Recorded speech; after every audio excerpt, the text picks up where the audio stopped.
So the end of time is the end of one particular kind of time that we've been living in. And the beginning of a new, not of a new era, but of an entirely new relationship with time itself.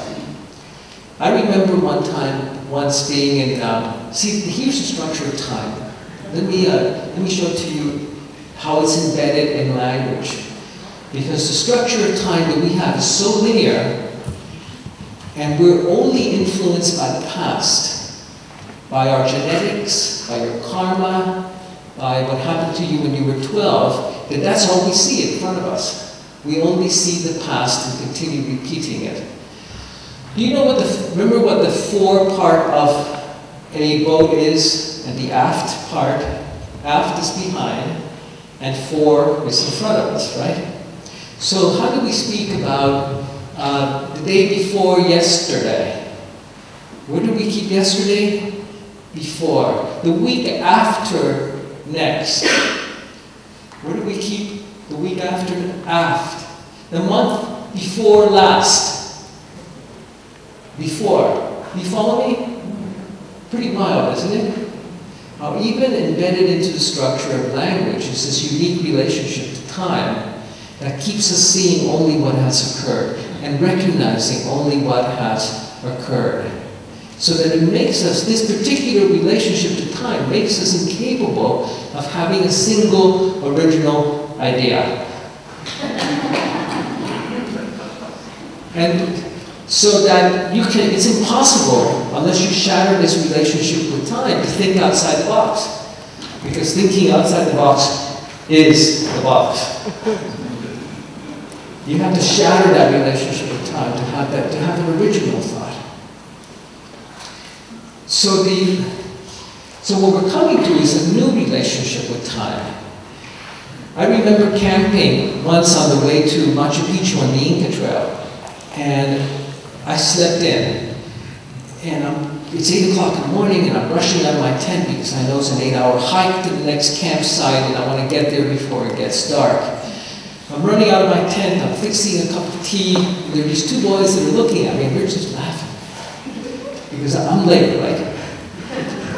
I'm running late. They're just laughing. Because in the Andes, early and late is a condition of the day, and not a condition of man.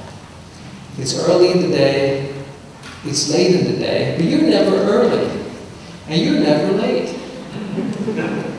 So if you're an hour late in Latin America, you go. If you're 2 hours late, you go. If you're a couple of days late, but you're never early and you're never late. You're there. And what's happened is that we have been swept away in a river of time that is hitting rapids now. It's torrential. So I have a lot of my friends, when I'm in Miami, a lot of my Latin American friends are always running late. And I like to show up at the time we agreed to. And it used to make me crazy. I'd be in a restaurant, we're supposed to meet at noon, and it's 1:30, my appetite's gone, I'm pissed off, he's not answering the phone, and he shows up at 2, and goes. So what I decided to do was to stop waiting. So if you want to practice breaking free of this stream of time, stop waiting. I no longer wait for people, I don't wait for cars, I don't wait for taxis, I don't wait for airplanes, I don't wait any longer. So I still stay at the restaurant, but what I do is I read a book, I order a glass of wine, or a bottle of wine, I write a book, and I'm no longer waiting. I've stopped waiting, because waiting keeps you bound to this stream of time. And the problem is, with this linear stream of time, is that it's haunted by death. Because it always ends, it always runs out. We're haunted by death. I spent many years working with the shamans in the jungle, the ayahuasca shamans. And they were the ones who had journeyed beyond death, would step beyond death. What they had done was that they had broken free of time. they were no longer in the grip of linear time. So, and this is what's happening to us today, culturally. Because before you could do that, in the past you were able to do that as part of your process of initiation, of shamanic initiation or spiritual initiation. You were able to break free of linear time. And in doing so, you were able to steep directly into an ancient body of wisdom and knowledge that existed outside of time, has always existed outside of time. But you had to break free of time to do it. Now, this knowledge that you were able to tap was different from information, because information is knowing that water is H2O. Knowledge is being able to make it rain. Very different. Information is knowing what diagnosis you have. Knowledge is being able to heal. And we're seduced by information in the West. I remember shortly after I got my PhD, I was privileged to be the first anthropologist, American anthropologist, to have contact with a group of Inka that lived in isolated mountaintops at 18,000 feet. And I remember meeting the man who eventually mentored me in the medicine way. And I had a brand new PhD, and I was telling him about chaos theory. You all know chaos theory, right? The butterfly that flapped its wings in Beijing and caused a tropical storm in the Caribbean. And he goes, wow, amazing, very interesting. Show me, Alberto. What do you mean show me? He says, show me, do it. Flap your little doctor wings and heal somebody in India. I can't do that. I said, I can.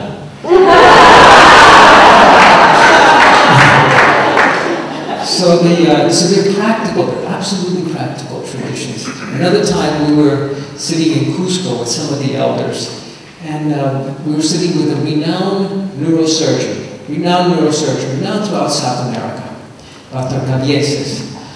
And he would, surgeons have very big egos. Brain surgeons have gigantic egos. So we're having a couple of beers, and he says to one of the Laikas, well, what do you do? He says, well, doctor, I grow some corn, I have my llamas. What do you do, doctor? He says, I will cut open a man's head, and I will cut through the bone, and I will take deceased tissue out and throw it on the floor, and I'll sew his head back up, and this man will live. Can you do that? No, doctor, no. So what do you do then? He said, well, if a person dies and it's not their time yet, I can follow their spirit to the first world of the upper world, the second, the third, and I can catch it like one catches a butterfly. And I can bring it back and blow it back into their body, and that person will live. Can you do that?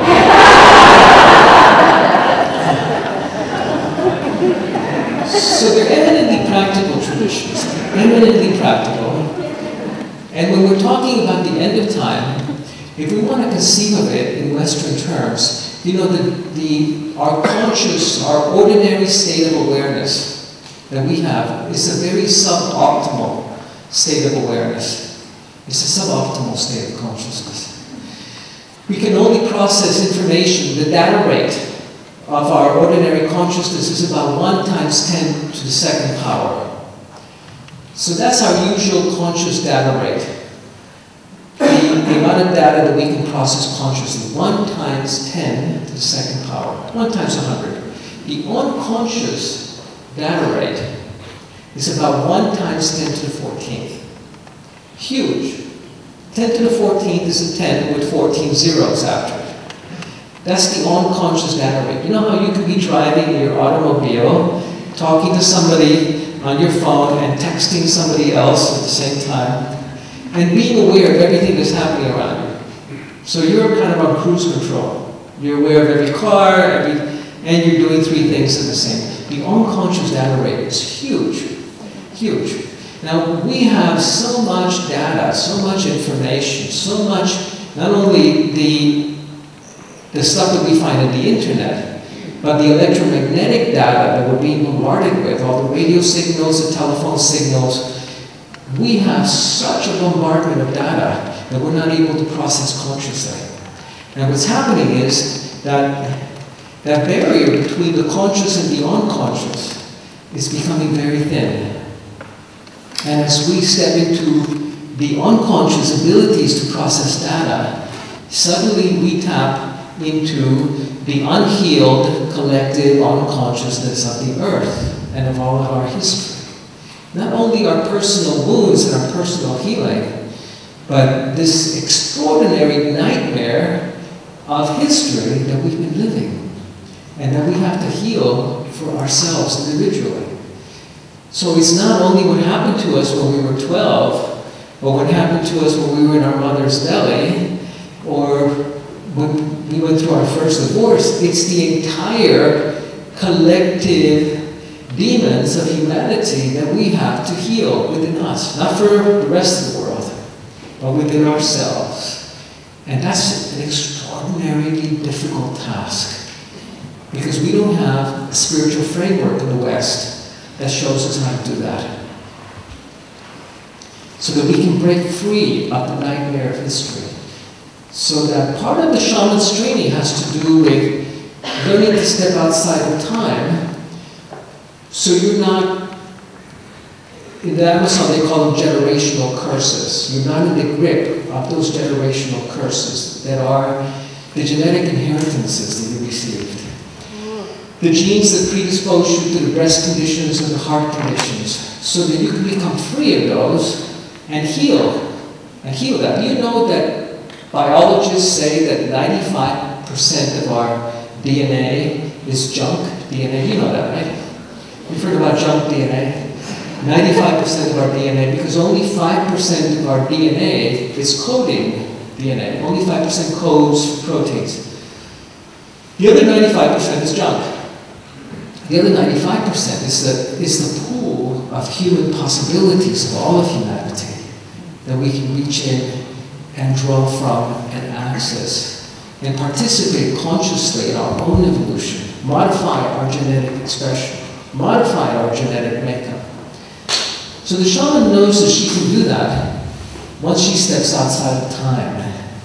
One of the journeys that I learned when I was going through my training is a shamanic journey piece in which I had to travel back along my timeline, to journey back along my timeline to the moment of my conception. And you know when you get there, because it's right after a great orgasm. So you journey back to that moment in which you were conceived, and there's a tremendous energy there. And you select the genes that you want to go into your makeup. But you can only do that from outside of time, when you can journey to heal an event that occurred in the past. You journey back to select the genes that you want to be active and expressing in you, which is a much more effective way of dealing with the heart condition than after it's manifested into a heart attack. Because you're clearing the imprints from the luminous energy field. You're shifting the genetic information. And that imprint is no longer operative in your luminous energy field. It no longer manifests and creates reality for you. So this new